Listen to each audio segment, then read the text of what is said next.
What's up, guys? I'm Josh Mosiman. Welcome to This Week in MXA, episode number 172, presented by O'Neill Racing. Thank you guys for tuning into this episode. St. Louis Supercross Triple Crown was another crazy one. We got lots of topics from there. Also, April Fools had a lot of people rolling around laughing. It was pretty funny what some of the companies and people came up with for April Fools this year. Also, we got to talk about the new One Industries gear just came out and more. Let's dive into it right now. Breaking records in the 250 class is the Pro Circuit Kawasaki team. They have the red plate on the West Coast with Levi Kitchen, on the East Coast with Cameron McAdoo. Levi Kitchen just went 1-1-1 at the St. Louis Supercross Triple Crown in the 250 class to grab his 4th win of his career, and now Pro Circuit Kawasaki has a total of 299 wins in the 250 class from Supercross and Motocross combined. No other team has done that. Incredible stuff from the Pro Circuit Kawasaki team, and pretty awesome to see the team kind of make a resurgence now for the 2024 season. Star Racing Yamaha has been extremely popular and extremely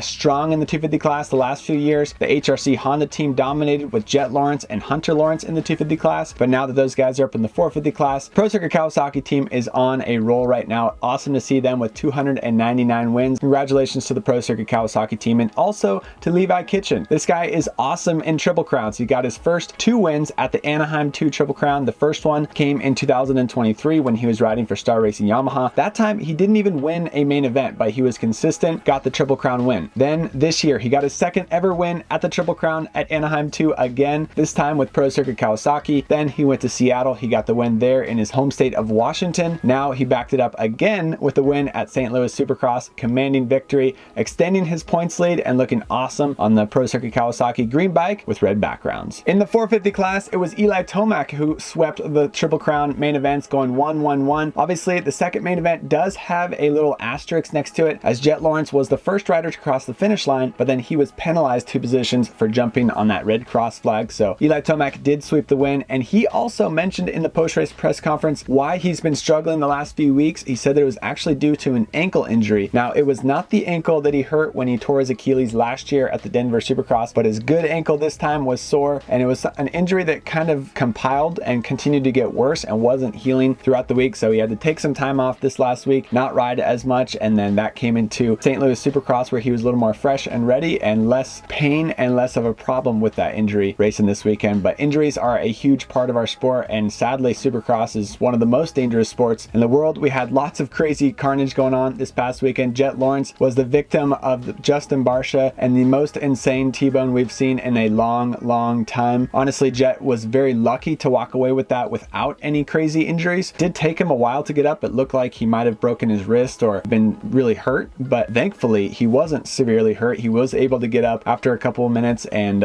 rejoin the race. He didn't score too many points. He was at the back of the pack as he was already a lap down, but he at least continued to finish the main event, showed himself and his competitors that he was not totally down and out heading into this weekend off. So the weekend off is definitely a good thing for Jett Lawrence, recovering from that massive slam by Justin Barcia. Obviously, Justin Barcia, it looked like he was protecting the inside with Vince Freeze coming up the inside of him. Now, we all know that is a dangerous position to be in, next to Vince Freeze early in a 450 Supercross main event. So unfortunate circumstances. You can kind of blame the riders 50-50. Jett cut down extremely hard. Justin was coming in at an extreme angle as well. So they both took extreme angles. Obviously, I put more blame on Justin Barcia because he could come into the corner. He should be able to see what's happening ahead of him, but Jett, did cut down pretty hard. So unfortunate circumstance. Justin Barcia issued an apology. He talked to Jett after the race. He walked over to the Honda rig after the race and even talked to Jett's managers, mechanics, and crew members. So Justin was obviously very apologetic after the fact. Jett Lawrence did say that he got hit by in one of his nerves on his arm, and that made his hands go numb, kind of gave him a Charlie horse in his legs. So both of those reasons took him a while to get back going, but sounds like he's going to be a-okay for the next weekend in Foxborough. So it does work out that he gets a weekend off. Glad that he's not hurt, but it also does make the championship quite a bit closer at the front of the pack. Cooper Webb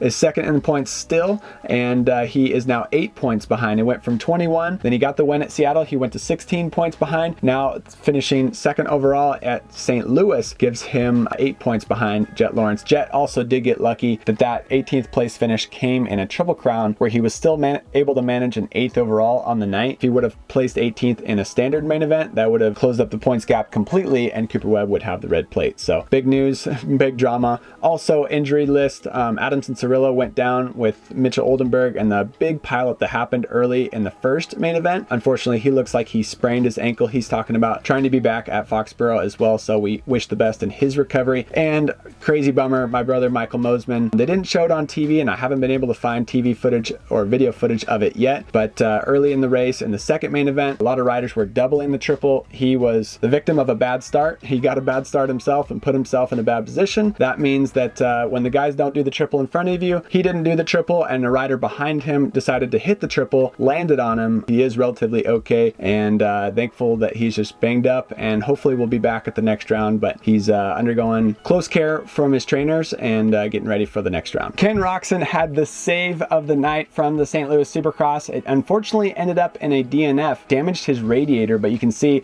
in that same crash caused by Mitchell Oldenburg that caught up Adamson Cirillo and multiple other riders, Ken Roczen had the craziest save of the night. He was off the bike, but he kept the bike on two wheels, refused to crash, and kept it going. Unfortunately, he did damage his radiator. We got a picture from Twisted Development showing the damage to the radiator. He lost coolant and unfortunately did not finish the race out as planned. So I don't think the bike actually locked up, but he saw that it was losing coolant and starting to overheat, so he kept it smart and decided not to risk it for the biscuit. So unfortunate for Ken Roczen to have that bike issue, but really crazy to see him save it from almost going down. April Fools has come and gone, but there's some pretty funny topics that we have to touch on. KTM came up with a left-handed throttle for left-handed riders on their KTM Supermoto bike. I thought that was really funny. Also, Dunlop came up with square tires for their street bikes. That was a pretty funny one. Fly Racing, they have their Formula S helmet that it's a smart helmet and it actually detects when you crash and it tells you how many G-forces your helmet sustains in an impact. They put that technology into a hat. Also, FMF, super funny. They came up with a speaker that you can plug into your electric dirt bike, which makes 2-stroke and 4-stroke noises. I thought that was pretty good. Also, Yamaha similarly came up with a noisemaker and a diffuser to plug into your bedside table, help you fall asleep at night with 2-stroke music and also 2-stroke fumes coming out of the exhaust. And then Revzilla, they came up with a baby carrier for your dirt bike. Definitely don't recommend that one at home, but Taylor Robert, he posted some funny photos of him using the baby carrier on his KTM 450. So let us know if we've missed anybody making funny April Fool's jokes, and let us know in the comments which company you thought did April Fool's best. Of course, this weekend we are taking off. No Supercross this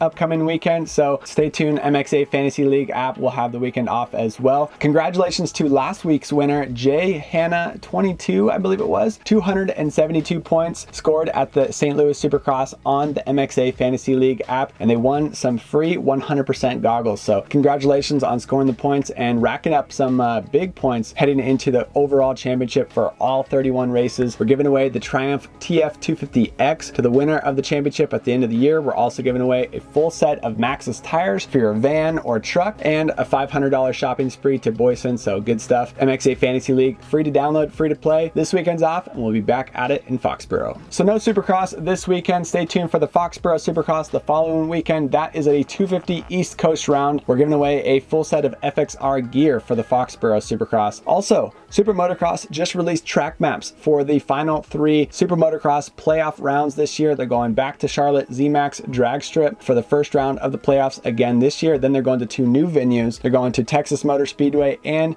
they're going to Las Vegas at the Strip to race the last 3 rounds of the playoffs. So crazy exotic track maps with motocross and supercross combined. Excited to see those things come to life at the end of the year. We just did some testing on the Beta 450 RX with TBT suspension. Thanks to Travis for coming out and helping us continue to learn more about that bike. We got lots of time being put in on our new YZ250F. That bike's all new for this year, as well as the KX450 is all new for this year. So spending lots of times on those 3 models. Also, we just posted our KX315 project bike 2-stroke video on our YouTube channel. It's a fun on that one. We also posted a One Industries video. One Industries is back in action. They got some new X197 gear. The stuff is super high quality, and I had a lot of fun trying it out and being a little artsy with it as we filmed at a cool location. So check out those videos on our YouTube channel. Thank you guys for tuning in. See you in the next one.